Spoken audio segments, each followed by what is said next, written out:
ಮೂರು ದಿನ ದೆಹಲಿಗೂ ಬೇರೆ ಹೋಗಿ ಬಂದು ಸರ್ ಸಿಎಂ ಜೊತೆ. ಏನ್ ಸರ್ ಎಲ್ಲ ಬಹಳ ಚರ್ಚೆ ಆಗ್ತಾ ಇದೆ. ಏನ್ ಚರ್ಚೆ ಬಂದಿದೆ ಓದಿವಿ ಬಂದಿವಿ ಅಷ್ಟಲ್ಲ. ಹೋಗಿ ಇನ್ನೂ ಲ್ಯಾಂಡ್ ಆಗಿರ್ಲಿಲ್ಲ ಅಷ್ಟೊಳಗೆ ರಾಜಣ್ಣ ಅವರು ಸೆಪ್ಟೆಂಬರ್ ಅಂತ ದೊಡ್ಡ ಕ್ರಾಂತಿ ಆಗೈತೆ ಅಂತ ಹೇಳಿಕೆ ಬೇರೆ ಕೊಡ್ತಾರೆ. ಅವ್ರು ಹೇಳಿದಾರೆ ನಾವ್ ಹೇಳಿದಾರೆ ಮುಗಿತಲ್ಲ, ಇನ್ನೇನ್ ಮತ್ತೆ ಪದೇ ಪದೇ ಹೇಳೋದು ಮುಗಿದೈತಿ. ಅಲ್ಲಿ ಏನ್ ಹತ್ತದ ಕ್ರಾಂತಿ ಆಗುವಂತ ಏನ್ ಬೆಳವಣಿಗೆ ಅದು ವರಿಷ್ಠ ಇದ್ದಾರೆ, ಅವ್ರು ನೋಡ್ತಾರೆ. ಕ್ರಾಂತಿ ಮಾಡೋದು ಬಿಡುದು ಎಲ್ಲ ವರಿಷ್ಠಕ್ಕೆ ಆಗಿದೆ, ನಮ್ಮ ಕೈಯಲ್ಲಿ ಏನಿಲ್ಲ. ಅವ್ರು ಬದಲಾವಣೆ ಯಾಕಂದ್ರೆ ಮುಂದಿನ ಚುನಾವಣೆ ದೃಷ್ಟಿಯಲ್ಲಿ ಇಟ್ಕೊಂಡು ಇಲ್ಲ ಅದ ಏನ್ ಮಾಡ್ರು ಸೊ ಅವರೇ ನಾವು ಹತ್ರ ಇಲ್ಲ ಒಂದು ಪಾರ್ಟಿ ಅಷ್ಟೇ. ಹೀಗಾಗಿ ಅವರು ಕೂಡ ಮಾಡ್ತಿದ್ದಾರೆ. ಸೊ ಹೀಗಾಗಿ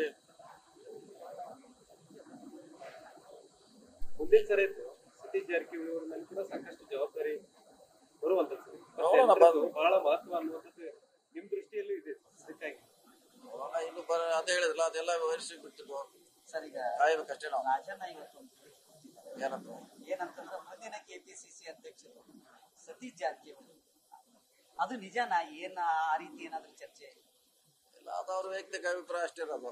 ಬಹಳಷ್ಟು ಜನ ನೀವ್ ಹೇಳ್ತಿರಲ್ಲ ಎಲ್ಲ ಟ್ರೇಡ್ ಆಗ್ತಾ ಇದೆ, ಅಲ್ಲಿ ಹೇಳ್ತಾರೆ ಇಲ್ಲಿ ಹೇಳ್ತಾರ ಅಂತ ಎಲ್ಲರೂ ಹೇಳ್ತಾರ. ಅದು ವೈಯಕ್ತಿಕ ವಿಚಾರ ಅಷ್ಟೇ. ಅವ್ರು ಡೆಲ್ಲಿಯಲ್ಲಿ ಇದ್ದಾಗ ಕ್ರಾಂತಿ ಆಗತ್ತೆ ಅಂದ್ರೆ ಈಗ ನೀವೇ ಕೆಪಿಸಿಸಿ ಅಧ್ಯಕ್ಷರಾಗ್ತಾರ ಅಂತ ಅವ್ರು ಈಗೆಲ್ಲ ಸುಮಾರು ಸಾರಿ ಹೇಳ್ಯಾರ, ಈಗೇನು ಹೊಸದಿಲ್ಲ. ಆಗ್ಲಿ ಅಂತಿದ್ರು, ಈಗ ಆಗತ್ತಾರ ಅಂತ ಸುಮಾರು ಸಾರಿ ರಾಜನ್ ಅವ್ರು ಹೇಳಿದ್ದಾರೆ, ಹೊಸದೇನಲ್ಲ. ವೇಟ್ ಮಾಡೋಣ. ಸಪೋಸ್ ಇದ್ರೆ ಈಗಿನ ಕೆಪಿಸಿಸಿ ಪ್ರೆಸಿಡೆಂಟ್ಗೆ ಸಚಿವ ಸ್ಥಾನ ಮತ್ತು ಪ್ರೆಸಿಡೆಂಟ್ ಎರಡು ಇದಾವೆ. ಅದೇ ತರನಾಗಿ ಸಚಿವ ಸ್ಥಾನ ಮತ್ತು ಇಲ್ಲ ಪ್ರಶ್ನೆ ಇನ್ನೂ ಆಗಿಲ್ರ. ಅದು ಆದ್ಮ್ಯಾಗ ಅದು ಇನ್ನೂ ಆದ್ಮ್ಯಾಗ ಅದ್ರ ಬಗ್ಗೆ ಚರ್ಚೆ ಮಾಡೋಣ, ಈಗಂತಿಲ್ಲ. ಯಾಕಂತಂದ್ರ ರಾಜಣ್ಣ ಅವ್ರು ಹೇಳ್ತಾರಂದ್ರೆ ಎಲ್ಲೋ ಒಂದ್ ಕಡೆ ಅವ್ರಿಗೂ ಒಳಗಿನ ಮಾಹಿತಿ ಸಿಕ್ಕಿದೆ. ನೋಡೋಣ ಅಷ್ಟೇ, ಏನು ಹೇಳಿಕ್ಕಾಗಲ್ಲ. ನ್ಯೂಸ್ ಫಸ್ಟ್ ನಿರ್ಭೀತಿಯಿಂದ ನಿಮ್ಮ ಪರವಾಗಿ.